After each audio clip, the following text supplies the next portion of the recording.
ওম নমো ভগবতে বাসুদেবায়।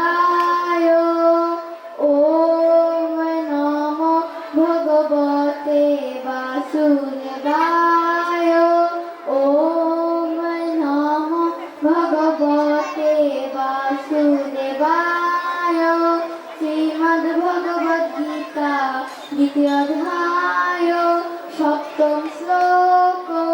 অর্জুন উবাচ কার্পণ্য দোষ উপহত স্বভাব পৃচ্ছামি তোয়াং ধর্ম সম্মুচেতা ইয়ৎ শ্রেয়সাৎ নিশ্চিতং ব্রহি তন্মে শিষ্যস্তেহং সাধিমাং তং প্রপন্নম। অনুবাদ: অর্জুন বললেন, কার্পণ্যজনিত দুর্বলতার কারণে আমি এখন কিংকর্তব্য বিমূঢ় এবং কর্তব্য সম্বন্ধে বিভ্রান্ত হয়ে আছি। এই অবস্থায় আমি এখনো জিজ্ঞেস করছি, এখন কি করা আমার পক্ষে শ্রেয়কর তা তুমি আমাকে বলো। এখন আমি তোমার শিষ্য এবং সম্পূর্ণভাবে তোমার শরণাগত।